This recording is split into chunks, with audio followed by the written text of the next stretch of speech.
En este domingo vamos a retomar la lectura continua del Evangelio de Marcos. Habíamos terminado hace 5 domingos en el capítulo 6, versículos 34.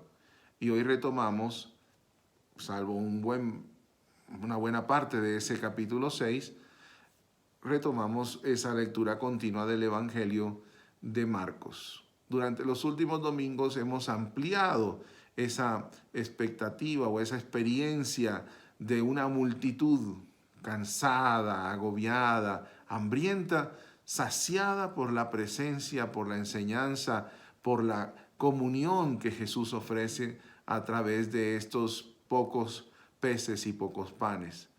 Y todo esto ha sido enriquecido a la luz del anuncio del Evangelio según Juan. De hecho, Jesús mismo nos ha explicado que este signo contiene en sí mismo esta experiencia de comunión de Jesús es el pan y el que lo coma participa de la vida eterna. Hoy retomamos esa lectura continua, pero estamos en un contexto de controversia. Controversia con los fariseos y los maestros de la ley. Ya estos se habían declarado en el capítulo 2 y capítulo 3 como los grandes opositores de Jesús y del anuncio del reino. Y no es que Jesús no pueda o no quiera de alguna manera invitarlos también al seguimiento, sino que la posición que ellos establecen y especialmente su interpretación de la palabra los hace aún más persistentes en su separación de Jesús. Al punto que en el capítulo 3, versículo 6, se va a decir que los fariseos y que los herodianos se ponen de acuerdo para acabar con Jesús. Y en el capítulo 3, versículo 22, los escribas consideran a Jesús como un poseído por el demonio, es decir, alguien con el cual no se puede tratar y hay que rechazar. En el capítulo 7 se retoma esto a la luz del alimento y sobre todo a la luz de los ritos de purificación. Ritos de purificación que se extienden no solamente al lavado de las manos, sino a todo lo que tiene que ver con el uso de estos que son miembros del pueblo de Dios.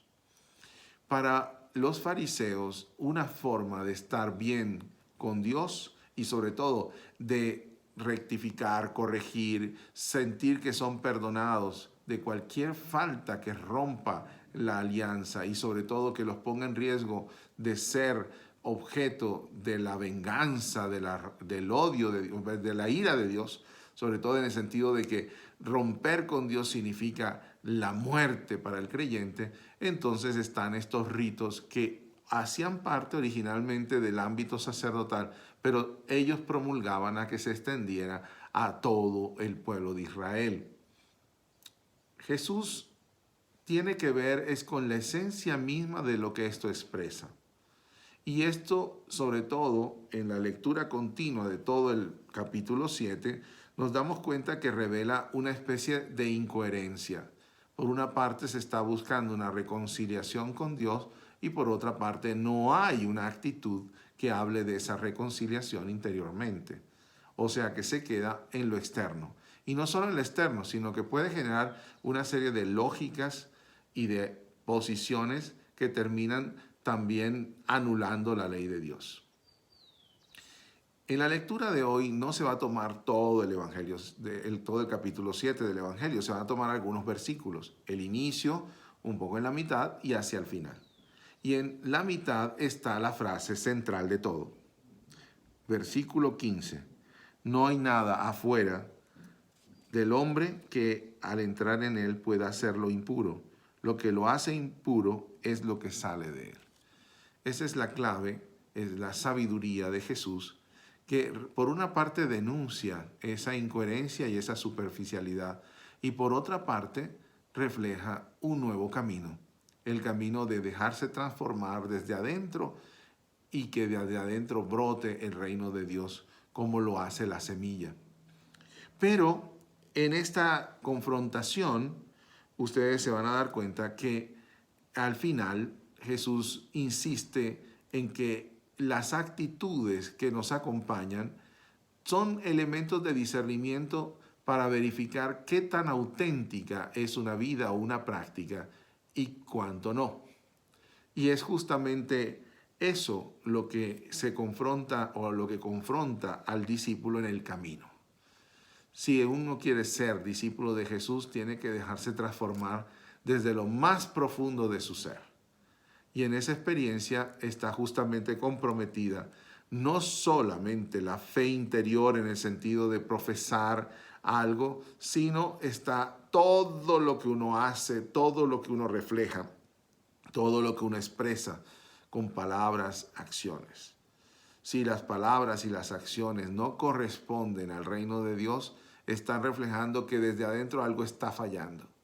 Por lo tanto, hacia adentro se tiene que dirigir todo el proceso transformador.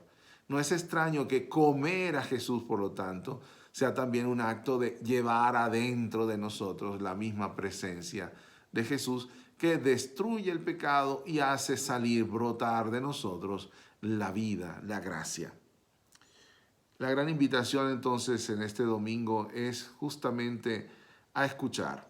Escuchar en esta controversia cómo se enfrentan dos formas de vivir la experiencia de Dios, de vivir una experiencia de Dios que se convierte en relaciones humanas y en un proyecto social, y también cómo Jesús trae en esa posición suya una transformación más confiable, porque viene de adentro, no viene de intereses superficiales o de intereses, podríamos decir, incoherentes, sino de una auténtica coherencia de vida interior. No queda sino pedirle al Señor que en este domingo nos dejemos herir por la palabra. Podemos a veces actuar como estos fariseos y maestros de la ley. Podemos también nosotros llegar a tener dentro simultáneamente a la evangelización y a nuestras actitudes que pretenden ser cristianas una vida doble, una vida interiormente contraria al plan de Dios, y que lo que reflejan es justamente que todavía no somos auténticos seguidores de Jesús. Que esta actitud de humildad y de docilidad a la palabra también nos haga más auténticos discípulos de Jesús.